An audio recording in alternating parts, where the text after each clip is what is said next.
Exclusivo Mira TV. Amigas y amigos, sean todos y todos bienvenidos a la entrevista. Como siempre, un verdadero placer contar con su amable audiencia. Hoy nos complace presentarles a nuestro invitado. Se trata del abogado, político, profesor universitario, articulista, conferencista, César Alejandro Pérez Vivas, quien hoy viene como candidato a las primarias de la oposición, con miras pues a tener un abanderado que sea quien enfrente al gobierno en las presidenciales del próximo año. Hace más o menos 6 meses estuvo por acá en esta entrevista nuestro invitado. Desde ese momento que estaba prácticamente como que arrancando la campaña, él ha caminado algo Venezuela. Primero quisiera que nos cuente cómo le ha ido en el país, qué ha visto y cómo se siente. Además, darle la más cordial bienvenida a este espacio. Gracias, César, por estar aquí. Gracias, Daisy. Para mí un grato placer estar contigo, estar con todos tus teleaudientes y seguidores. Efectivamente, he estado dedicado a la tarea de comunicarme con la sociedad venezolana, recorriendo todos y cada uno de los estados. Ya estoy casi que en la segunda vuelta a Venezuela. He ido a todas las capitales, a buena parte de los municipios del país. He dialogado con sectores diversos de la sociedad venezolana, tanto en el campo político, cultural, religioso, económico, deportivo, para oír y percibir esa realidad y para transmitir una visión, un sueño que tengo como venezolano de recuperar nuestro país. Sueño con una Venezuela decente, con una Venezuela digna, con una Venezuela democrática, con una Venezuela desarrollada, donde podamos superar esta situación de odio, de división, pero sobre todo de pobreza y de miseria en la que nos encontramos. Ahora, hay una realidad lamentable que vivimos los venezolanos y que seguramente quien tenga el poder en sus manos para el próximo año después de esas elecciones va a tener que enfrentar. Y por eso me gustaría que usted nos comente y reflexione acerca de cómo piensa lidiar con esta situación de corrupción y de crimen organizado que hay en nuestro país. En primer lugar, es cambiando el modelo. Si nosotros no cambiamos el modelo político que se estableció con la revolución y el modelo económico de una economía parasitaria, corrompida, mafiosa que ha instalado el socialismo del siglo XXI, no es posible superar ninguna de esas tragedias que estamos viviendo. Y por supuesto que el tema, digamos, de la corrupción se ha puesto últimamente muy de moda porque el propio gobierno no tuvo más remedio que decirle la verdad a Venezuela, que se estaban robando el dinero del petróleo. Como aquí se perdió la institucionalidad, dictaron una ley antibloqueo mediante la cual todo se hace en secreto, empezaron a sacar petróleo como sacan oro y vendían el petróleo y el oro, pero no llegaba el dinero. Ahora, ¿cuánta cantidad del erario público se quedó en arcas privadas? ¿Cómo saber qué pasó allí? ¿Cómo pasó eso? ¿Cómo permitió el gobierno? ¿Cómo sería ese? Bueno, eso lo que demuestra es que el señor Nicolás Maduro no gobierna, porque hasta el encargado de una bodega, al final del día dice, mire, vendí $100, tanto en efectivo, tanto entró por el punto, compré, pagué el proveedor del agua mineral. O sea, el que tiene una bodeguita, al final del día saca un balance. Nicolás Maduro no se había dado cuenta. ¿Cree que en este momento este gobierno puede recuperar ese dinero? Este gobierno no puede recuperar nada. Este gobierno está colapsado. Lo que demuestra es la incapacidad de Maduro para gobernar, porque permitió que se estableciera a su alrededor una camarilla que lo único que hace es robar y robar y para nada se ocupa de resolver los problemas del país. Hay sectores del gobierno que se han acercado a ustedes, a los precandidatos, a usted en lo particular, para hablar de alguna posibilidad de enlace, de gobernar. Conmigo no ha conversado y no tengo tampoco ningún interés en conversar con ellos en este momento. El día que gane las elecciones presidenciales y yo sea el nuevo presidente, pues obviamente tendremos las personas que se ocupen de ir a preparar la entrega para nosotros iniciar el proceso de auditoría y de reestructuración de la administración. Pero ¿qué voy a hablar yo con Maduro? Lo que yo le tengo que decir a Maduro se lo digo por acá. Maduro, si tú tuvieses un poquito de dolor por este pueblo que sufre, por la madre que tiene a sus hijos fuera del país, si a ti te diera un poquito de sensibilidad a la gente muriéndose en los hospitales, tú te irías ya de Miraflores Yo te invito a que nombres un vicepresidente de consenso nacional, renuncies al cargo para que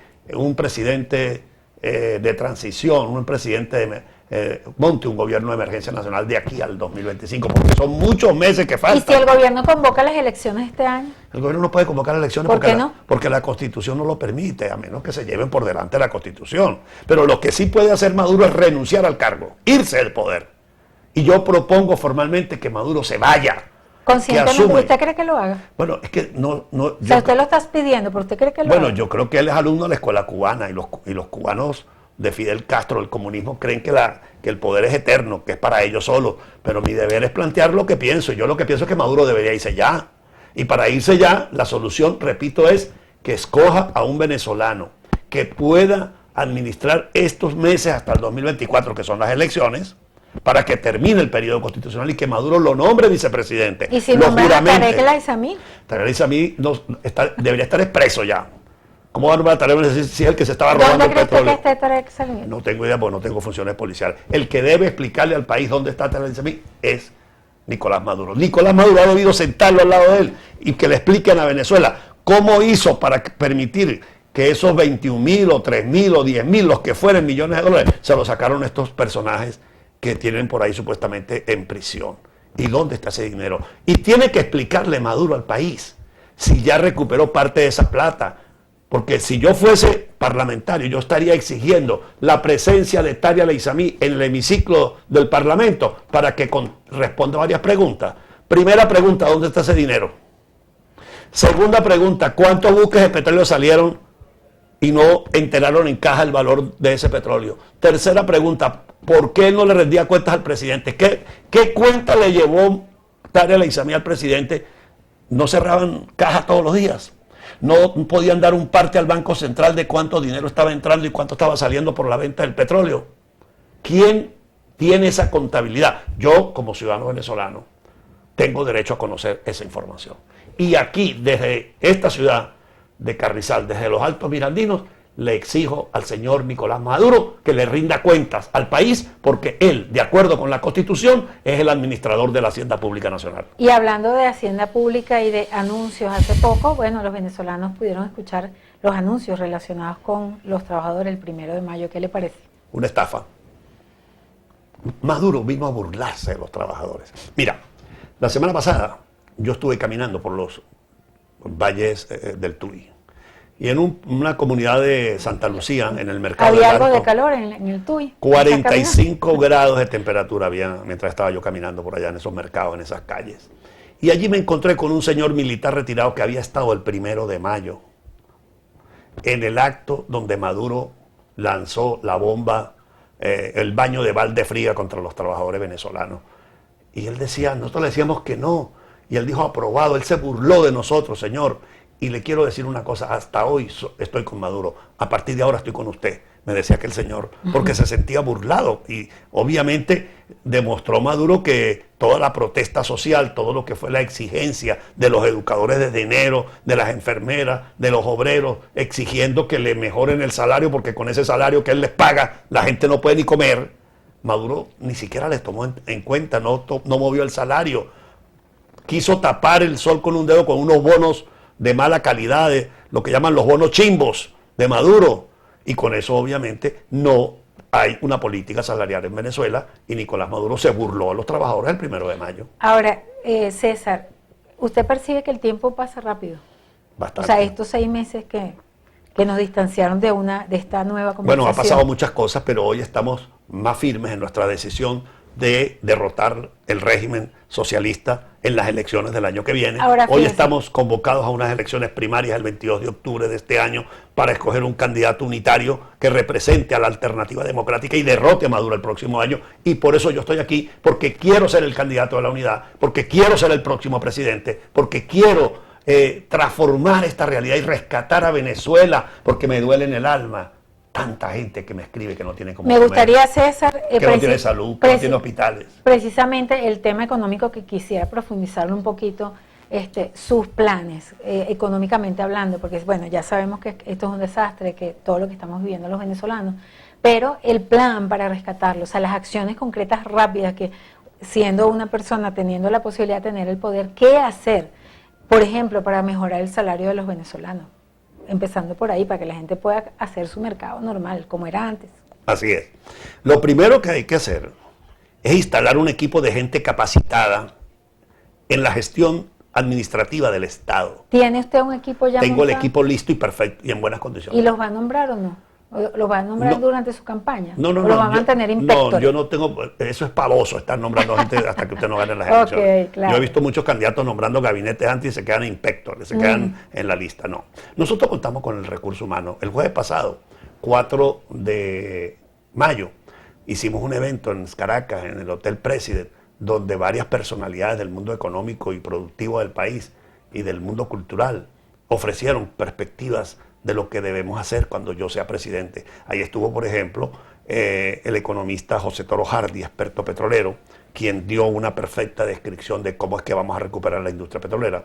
Ahí estuvo el presidente de la Plataforma Agroalimentaria de Venezuela, el ingeniero Gildo Luján, quien fue directivo ¿Qué de la proyección Cámara. dio Toro Hardy, por ejemplo, en la industria petrolera? Que ¿Dio alguna proyección de recuperación, total. de cantidad en barriles, etcétera, que usted nos pueda contar? Sí, explicó que se requiere una inversión anual de 25 mil millones de dólares durante 7 años para poder recuperar. ¿Y de dónde la dice que industria se sacan esos reales? Del capital privado. El Estado venezolano no debe invertir en eso.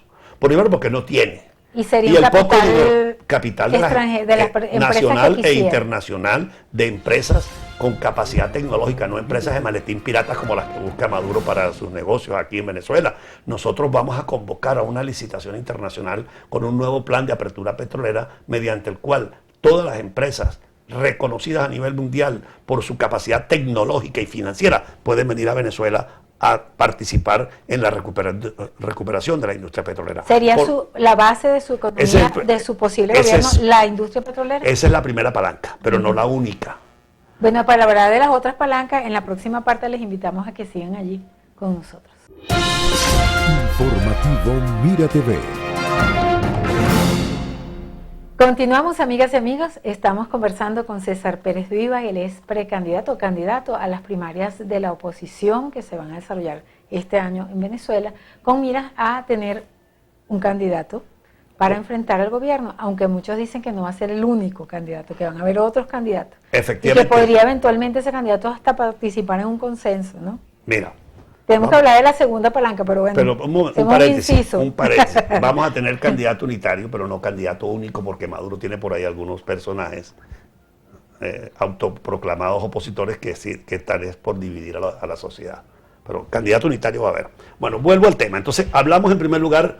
los candidatos que están ahorita, por cierto, que no están dentro de las primarias, ¿tienen opción todavía de participar en las primarias? Sí, pero las inscripciones son a partir del mes de junio. O sea, se pueden inscribir si quieren en las primarias. Si cumplen con los requisitos que establece el reglamento, si además están comprometidos de verdad al cambio. ¿Y cuáles son los requisitos? Compromiso con un documento de libertad y democracia para Venezuela, liberación de los presos políticos. O sea, tienen que políticos. firmar un documento. Claro, hay unos que quieren participar pero no quieren firmar nada, no quieren hablar en contra de Maduro. Y usted los ve, algunos de ellos son hasta partícipes de esa Asamblea Nacional que hay ahorita ya en Pajarito, en Capitolio, pero no dicen nunca nada a favor del país. Siempre avalan y votan todo lo que el gobierno presenta. Entonces esos son unos diputados más de Maduro que tienen allá. Pero bueno, no nos detengamos en ese grupo de personas que de verdad no vale la pena. Vamos a pensar en lo que vamos a hacer por Venezuela, que fue el las primarias, como si... la forma como vamos a recuperar la economía, estábamos hablando. La primera palanca, la petrolera, es vital. La segunda, la agricultura y la ganadería, mediante la activación del crédito, mediante la transferencia de la propiedad de la tierra a los agricultores. Yo voy a ser un presidente que va a darle el derecho de propiedad de la tierra al que la trabaja, al agricultor, al ganadero que está fajado en el campo. De modo que... ¿Pero vas a expropiar? No, señor, no voy a expropiar. Voy a devolver más bien. Porque hay gente que tiene terrenos que son dueños de los terrenos y los trabajan otros. Es los dueños de los terrenos, los dueños que están trabajando, que tienen tradición. El que es terreno privado es privado. Pero es que aquí Chávez expropió 2 millones de hectáreas, hay como 3 más. Hay más de 5 millones que son del Estado venezolano. Y cuando usted trabaja esa tierra y quiere sacar un crédito en un banco, la tierra no le sirve de aval, de garantía, porque tiene un valor a cero.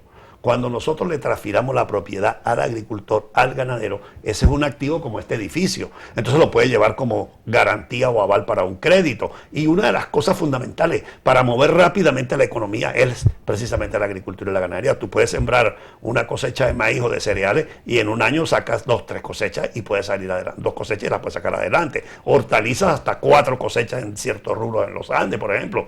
Esa es una segunda palanca. La tercera palanca es la construcción. Venezuela está destruida. ¿Y cómo vamos a financiar la construcción? ¿Y cómo vamos a financiar los salarios? Con el proceso de privatización de todas esas empresas que están hoy en día produciendo pérdidas. Por eso digo, cuando vengan las empresas de Guayana hay que proponen privatizar. Sí, yo soy totalmente... ¿PDVSA? PDVSA no como empresa central. La actividad petrolera sí. Venezuela debe preservar a PDVSA como una corporación, como una entidad, tiene que reformularla, reestructurarla, porque es la que tiene que llevar el negocio petrolero. Entonces, ¿qué privatiza? No entiendo cómo es la jugada ahí. Me gustaría que me explique. Te explico. La empresa como tal es del Estado, porque el petróleo es de los venezolanos.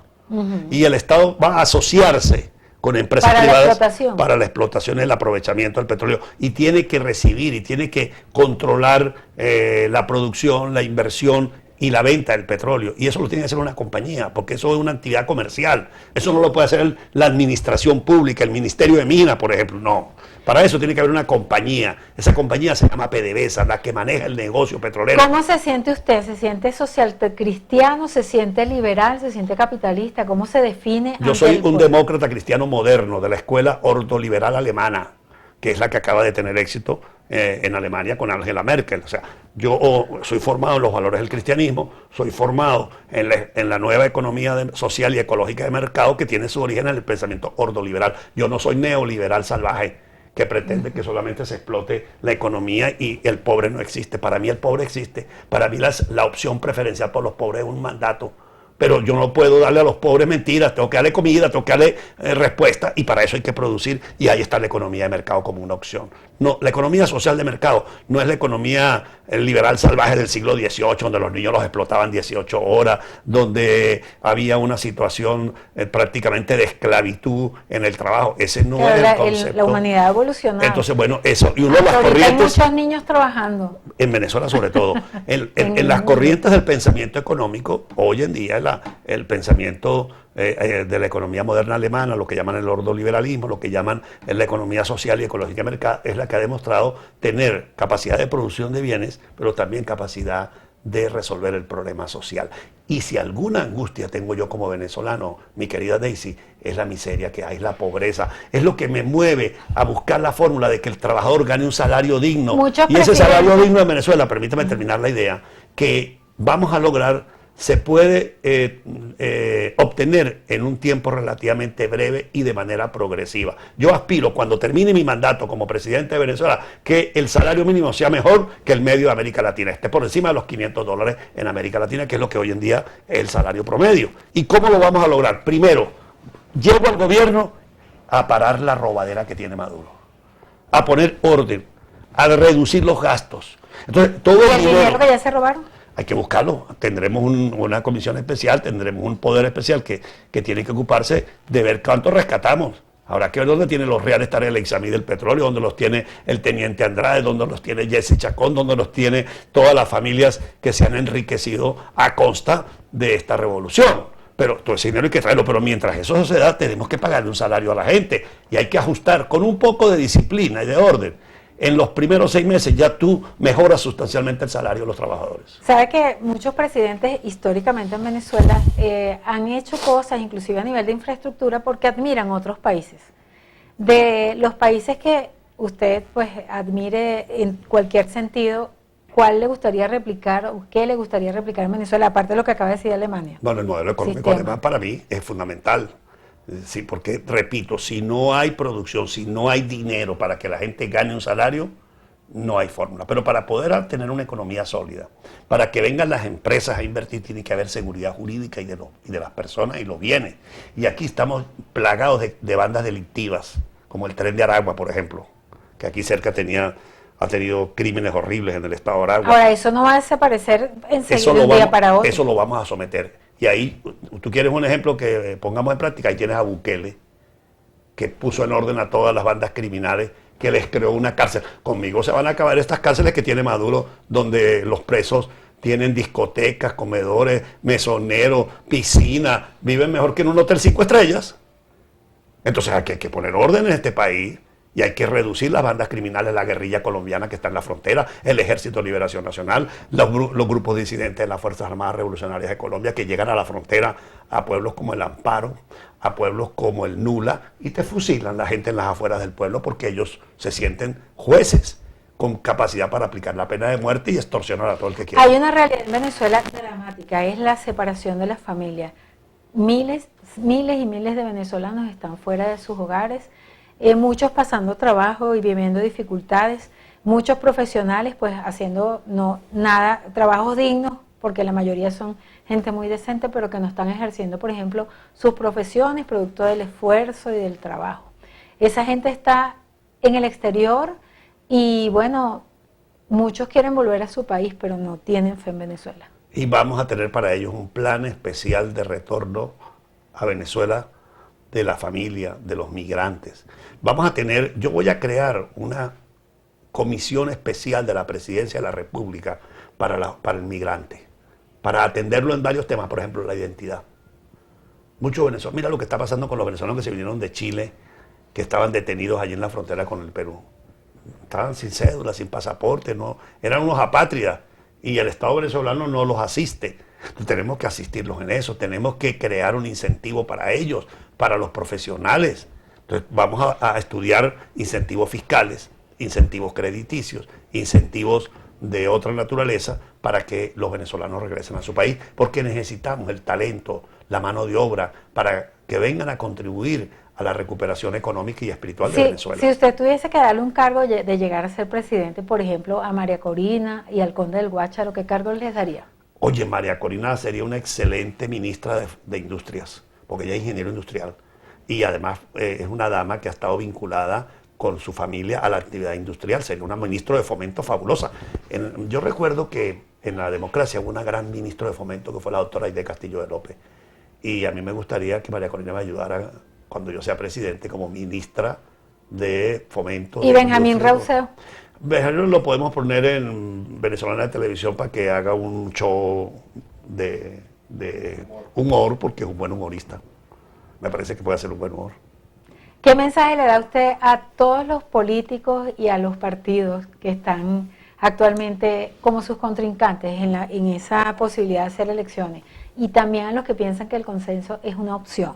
Yo no los veo como contrincantes, los veo como competidores. Estamos compitiendo por el liderazgo de la sociedad. A todos les digo que tenemos que poner por encima de cualquier interés personal o partidista el interés del pueblo venezolano, el interés de la nación. Más importante que mi candidatura, mi deseo de liderar esta transición, de recuperar el país, es que el país se recupere. Solamente yo vengo a colocar mi nombre al servicio y espero que los venezolanos me ofrezcan su confianza y su voto. Y si me dan esa confianza, yo haré todo lo posible por sumarlos e integrarlos y cada uno tener un espacio. Y además con la seguridad de que van a ser respetados, de que aquí nadie va a ser discriminado, de que aquí nadie va a ser maltratado. ¿Me entiendes? Sino que aquí el que esté actuando ajustado a la ley, a la moral, tendrá una oportunidad de vivir y de trabajar dignamente en Venezuela. Entonces, a todos esos sectores, yo simplemente los invito a que pensemos primero en Venezuela. Y si a mí no me corresponde, porque los venezolanos escogen otra opción, yo estaré para contribuir. ¿Qué cargo querría usted si no le corresponde? Para finalizar. Yo no quiero un cargo, sino el de presidente de Venezuela. Pero si eso no es posible, estoy a la orden para ayudar. Yo soy un hombre formado en la academia, yo soy un hombre que puedo orientar bastante también, si lo oyen a uno, porque una de las cosas que me ha pasado, por la cual me metí a esto, en esta campaña, es porque durante estos años que pasaron, después de que dejé de ser gobernador del Táchira, le mandaba memorándum, proyectos a los compañeros que estaban, por ejemplo, en la asamblea. No les parecía importante, ya todos lo sabían todo y las cosas no se hacían. Entonces por eso yo he decidido ser candidato a la presidencia y cada voto que usted emita por mí es un voto por la unidad, porque el voto que se emite por mí es para encabezar un movimiento de unidad, porque voy a tener la suficiente humildad, disposición de hablar con todos para integrarlos. Y bueno, si ustedes piensan que hay otra opción y votan por esa opción, pues entonces también el voto que me dan para mí será para la unidad, porque ese voto no se va a perder ni se va a ir a jugarle a Maduro para dividir a la sociedad venezolana. Muchísimas gracias, César, por este esfuerzo y esta agradable conversación. Gracias a ti, Daisy, ha sido para mí un grato placer de nuevo estar acá en los Altos Mirandinos, disfrutar del clima de montaña que se parece mucho al clima de mis pueblos del Táchira. Y después de venir de los Valles del Tuy, que ese calor es... Después de venir de 48 grados de temperatura esta semana, pues siempre es grato disfrutar de un frescor. Bueno, así que saludos gracias a todos, amigos de Miranda. Aquí tienen a este gocho, el gocho número 8, que va a dirigir la República de Venezuela. Muchísimas gracias, César, por estar aquí con nosotros y bueno, compartir este momento tan grato.